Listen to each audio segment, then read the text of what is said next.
అందరికీ నమస్కారం అండి. నేను వియత్నాం దేశంలోని సాపా అనే ఒక విలేజ్లో అయితే ఉన్నాను. వియత్నాం వచ్చే ప్రతి ఒక్కరు కూడా ఇక్కడికి ఖచ్చితంగా విజిట్ చేసే వెళ్తారు. ఈరోజు ఇక్కడ క్యాట్ విలేజ్ అని ఇక్కడ లోకల్ కల్చర్ అదంతా తెలుసుకోవచ్చు. నాకు తెలియదు ఎలా ఉంటుందో ఏంటో. జస్ట్ మనం ఎప్పటిలాగా గో విత్ ద ఫ్లో అయితే వెళ్ళిపోదామా. సాపా అనేది టూరిజం పరంగా చాలా డెవలప్ అయింది కాబట్టి ఎక్కడ చూసుకున్నా బైక్ రెంటల్స్ అయితే మనకి ఈజీగా దొరుకుతాయి. మన పాస్పోర్ట్ ఇచ్చేస్తే బండి ఇచ్చేస్తారు. బండి అద్దె వచ్చేసి 1,50,000 వియత్నాం డాంగులు, అంటే స్క్రీన్ పైన ఇచ్చాను. ఇంకొకటి 1,50,000 వియత్నాం డాంగులు ఇక్కడని చెప్పా కదా, ఈ సాపాలో కాదు, వియత్నాం దేశంలో మీరు ఎక్కడికి వెళ్ళినా 1,50,000. అది ఫిక్స్డ్ రేట్. ఇంకా సో ఇంకా మనం ఆలస్యం చేయకుండా వెళ్ళిపోదాం. Cat village. ముందైతే బండిలో పెట్రోల్ కొట్టించుకోమని చెప్పాడు. పనిలో పని ఇక్కడ పెట్రోల్ పంపులు, పెట్రోల్ రేట్ ఎంత ఉందో కూడా చూసేసుకొని వెళ్ళిపోదాం. సారీ అందుకే జాగ్రత్తగా వెళ్ళాలి చూసుకొని. ఇదే సన్ ప్లాజా అని రైల్వే స్టేషన్. ఇక్కడ నుంచే మనం ఫ్యాన్సీ ప్యాన్ అని ఇక్కడ వియత్నాంలోని ఎత్తైన మౌంటైన్ అండి. చెప్పాలంటే అందరూ ఈ సాపాకు వచ్చేది ఆ ఫ్యాన్సీ ప్యాన్ మౌంటైన్ పైకి వెళ్ళడానికే. వియత్నాం మొత్తం మీద ఫేమస్ ప్లేస్ అనమాట. అది నెక్స్ట్ వీడియోలో అయితే కవర్ చేద్దాం. ఇప్పుడు యథావిధిగా పిల్లి క్యాట్ విలేజ్కి అయితే వెళ్ళిపోదాం. వెళ్ళేదారిలో ఏం చూస్తామో చూద్దాం. ఒక విలేజ్ అన్నారు కానీ ఇది విలేజ్ కాదు, ఒక టౌన్ కూడా అనుభూతి కాదు, ఒక సిటీ అన్నట్టు ఉండిద్ది. మొత్తం చుట్టూతా హిల్ స్టేషన్ అండి. ఎటు చూసుకున్న కొండ ప్రాంతాలు చాలా బాగుంది. అసలు ఒక ముక్కలో చెప్పాలంటే ఫ్రాంక్గా మన వైజాగ్ అరకు వ్యాలీ ఉన్నట్టు ఉంది.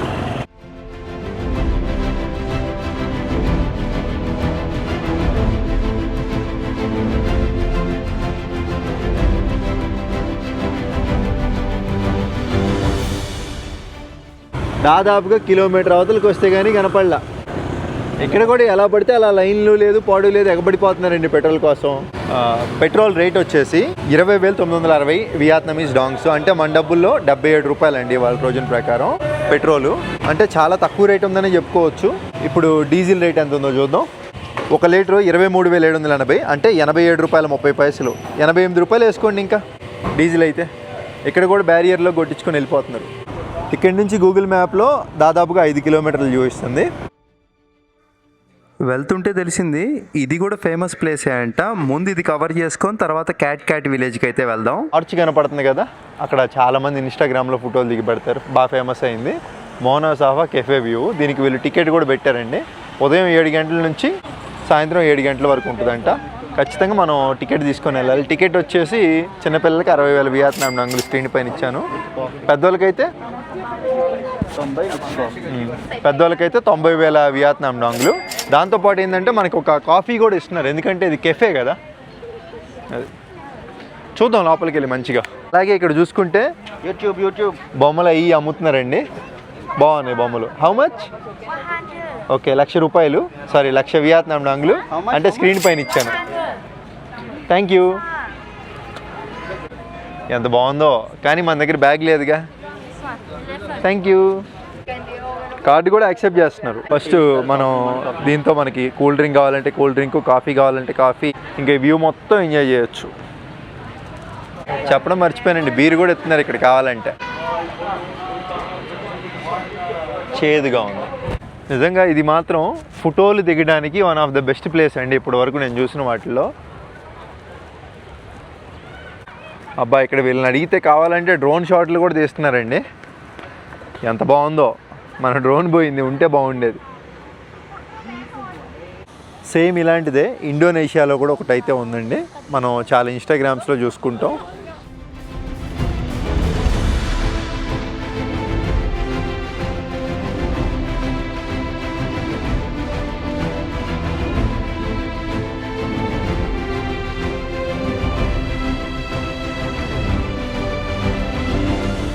వావ్, ఏదో అనుకున్నా కానీ ఊగుతుందండి. నడవడం కూడా కష్టమే దీనిపైన.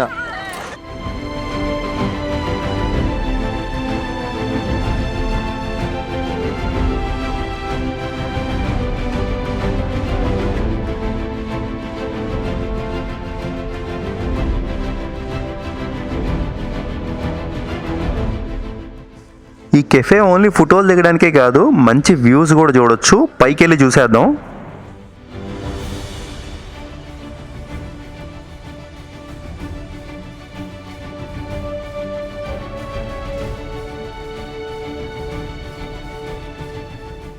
ఇక్కడ గ్లాస్ బ్రిడ్జ్ కూడా ఉందండి బాబు. ఇంకా ఓన్లీ ఫొటోస్ కోసమే ఇది ఫేమస్. సాపా వచ్చిన వాళ్ళంతా కూడా ఇక్కడికి వస్తారు అన్నట్టు. మనం ఆ క్యాట్ విలేజ్కి వెళ్దాం అనుకొని అసలు ఏంటో ఇది ఇక్కడికి వచ్చేసాం. కానీ బాగుందండి, మంచి ఫోటో స్పాటు. సో ఇది చూస్తుంటే తెగిపోయేటట్టుగా ఉంది.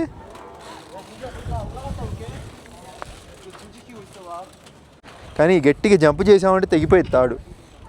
అసలు ఇంత వెయిట్ ఎలా ఆపిదో అర్థం కావట్లేదు తాడు. ఎప్పుడు చూడని కళాకారుడిని ఇప్పుడు మీరు చూడబోతున్నారు.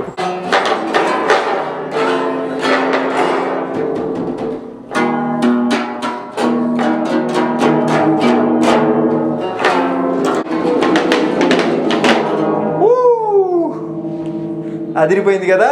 నచ్చితే ఒక లైక్ చేయండి.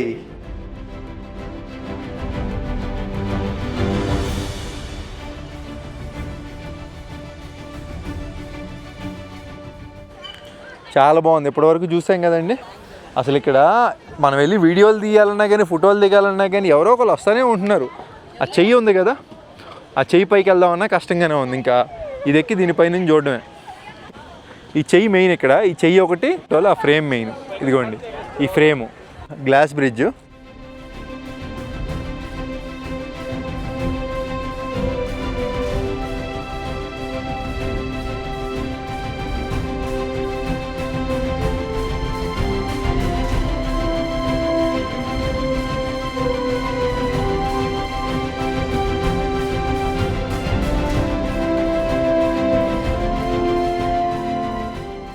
ఇంకా వెళ్ళిపోదాం మన క్యాట్ విలేజ్. చాలాసేపు ఇక్కడే టైం స్పెండ్ చేసాం వచ్చి. ఈడెవడు వచ్చి నా అలాగే ఉన్నాడు. భలే ఉంది డ్రోన్ షాట్. ఇంకా క్యాట్ విలేజ్ ప్రాంగణంలోకి అయితే వచ్చామండి. ఆ పేరేంటో వింతంగా ఉంది కదా.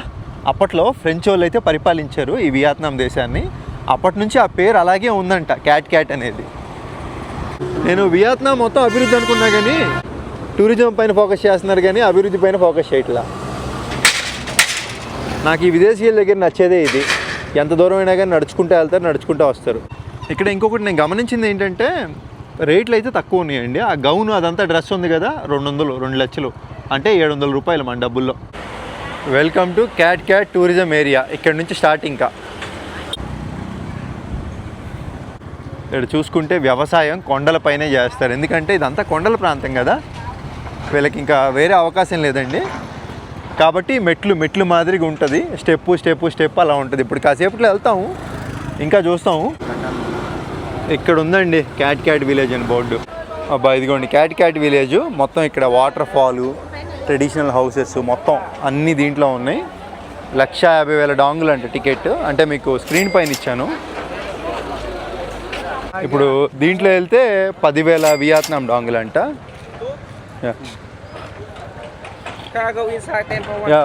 ఏం అర్థం కావట్లా, వెళ్ళిపోతున్నాం అంతే.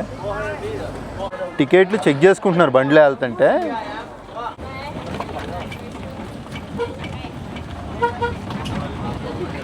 నేను మొత్తం తిప్పి చూపిస్తారు కావాలనుకున్నా, దీంట్లో కాదండి. అక్కడి నుంచి జస్ట్ ఒక 1/2 కిలోమీటర్ తీసుకొచ్చినందుకే 10,000 వియత్నాం డాంగులు. అంత వర్త్ అయితే కాదు. దాని పేరు లవ్ వాటర్ ఫాల్ అంటే అండి. ఇక్కడ నుంచి కనపడుతుంది. కాసేపట్లో ఇంకా తిరుగుతాం మొత్తం ఈ క్యాట్ విలేజ్.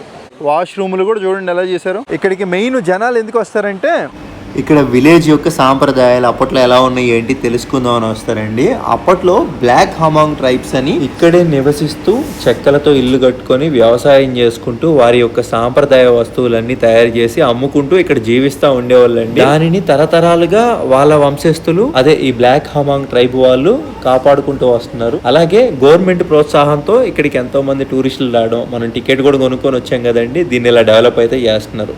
సో మరి ఇంకెళ్ళి చూసేద్దాం. అదిగోండి ఆ డ్రెస్సులు ఉన్నాయి కదా మనం వచ్చేదారిలో చూసాం. అవి కొనుక్కోవడానికి కాదు, అద్దెకి అనమాట. అద్దెకి వేసుకొని మనం ఇట్లా వచ్చి మళ్ళీ వాళ్ళకి తిరిగి ఇచ్చేసేయాలి. బా భలే డిజైన్ చేశారు ఇవన్నీ.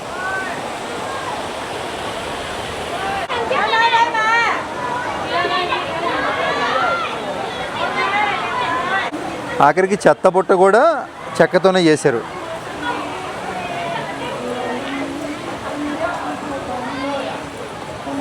ఇక్కడ రేట్లు వచ్చేసి కాఫీ 45,000. బయట కెఫేలో తాగినా అంతే. అబ్బో ఇది మాత్రం రేట్ ఎక్కువ ఉంది. మామిడికాయ జ్యూస్ 70,000. స్క్రీన్ పైన ఇచ్చా చూసుకోండి. కోక్ బయట 15,000, ఇక్కడ 20,000. ఇది రీజనబుల్. ఓకే. వాటర్ బయట 10,000, ఇక్కడ 15,000. ఓకే. కొన్ని ఎక్కువ ఉన్నాయి, కొన్ని తక్కువ ఉన్నాయి. వీళ్ళ గిరిజనకి సంబంధించిన సాంప్రదాయ వస్తువులు, దుస్తులు అవన్నీ కూడా ఇక్కడ అమ్ముతారండి. ఇంకా టూరిజం ఏరియా కాబట్టి రేట్లు ఎక్కువే ఉంటాయి.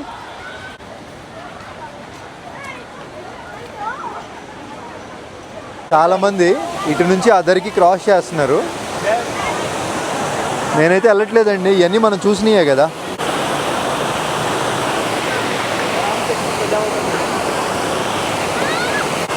పడ్డామంటే అంతే ఇంకా.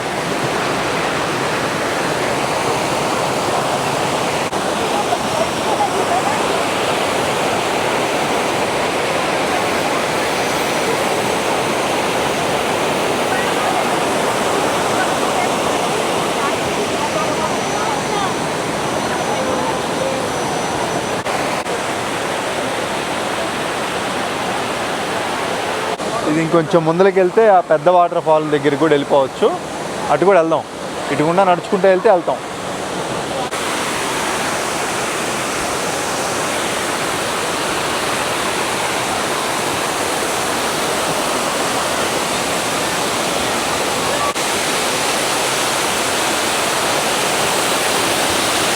చూస్తుంటే ఇక్కడ దీన్ని సృష్టించారండి. మనమేమో న్యాచురల్ వాటర్ ఫాల్ ఏమనుకున్నాం, ఇదంతా కూడా మామూలు వాటర్. వీళ్ళు వియత్నాం వాళ్ళు టూరిజం కోసం ఎంతకైనా తగ్గిస్తారు.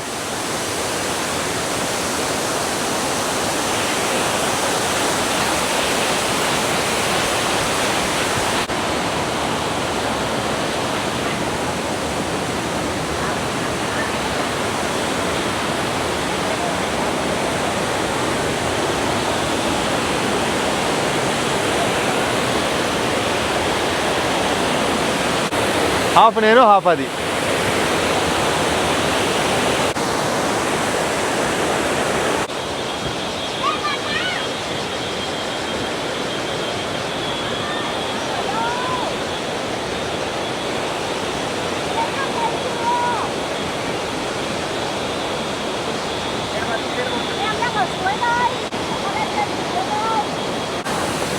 అమ్మ చాలామంది ఓవర్ టూరిజం అయిపోయింది ఇక్కడ. నాకైతే ఒకటి అర్థమైందండి, ఇక్కడికి వచ్చేది అందరూ కూడా ఈ కల్చర్ తెలుసుకోవడానికి కాదు, దాదాపుగా 80-90% మంది ఫోటోలు దిగడానికి మాత్రమే. ఎందుకంటే ఎక్కడికి వెళ్ళినా అందరూ ఫోటోలు దిగుతానే కనపడుతున్నారు తప్పితే ఒక్కళ్ళు కూడా ఎంజాయ్ చేసినట్టు ఏమనిపించట్లా, తెలుసుకుంటున్నట్టు అనిపించట్లా.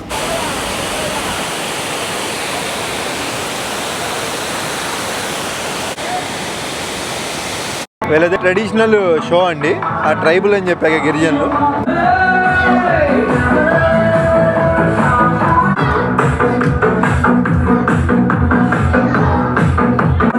ఏమంత లేదు, మామూలుగానే ఉంది.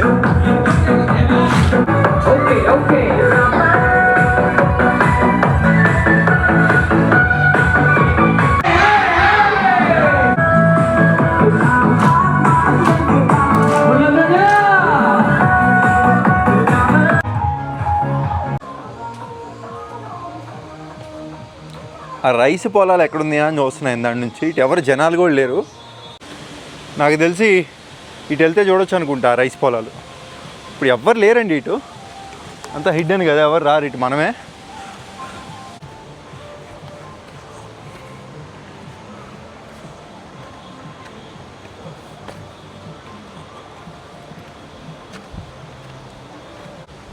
అమ్మ ఇటు కొండలు మెట్లు వెళ్తానే ఉన్నాయి, ఎవరు ఉన్నట్టుగా అనిపించట్లా ఇటు.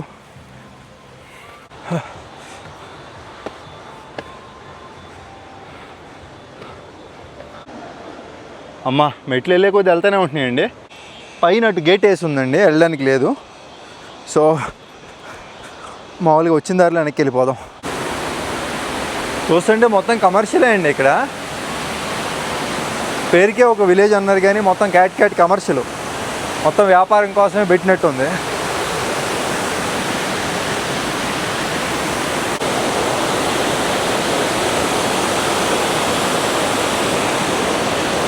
బా ఇక్కడ ఇంకా బాగుందిగా.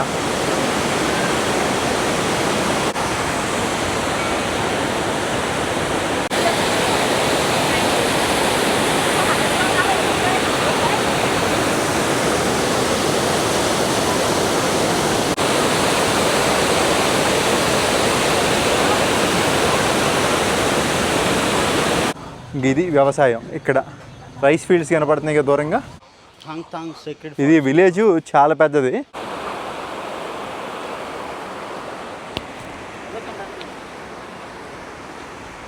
హలో సించావ్. ఫైనల్గా వచ్చేసాం రైస్ ఫీల్డ్. ఇదే లాస్ట్ వచ్చాము చూసాము ఇప్పటి వరకు ఈ క్యాట్ విలేజ్, పిల్లి విలేజ్.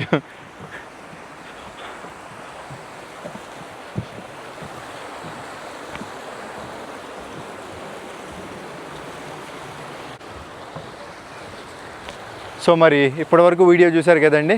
సో ఇంక అయిపోయింది. నెక్స్ట్ ఇంకొక వీడియో వస్తుంది. మరి మీకు ఎలా అనిపించింది వీడియో నచ్చితే ఎప్పట్లో ఒక లైక్ చేసి కొత్త వాళ్ళు ఎవరైనా చూస్తుంటే సబ్స్క్రైబ్ చేసుకోండి. ఇంకొక సరికొత్త వీడియోతో కలుద్దాం. బాయ్. ఆకాశమే నీ హద్దురా.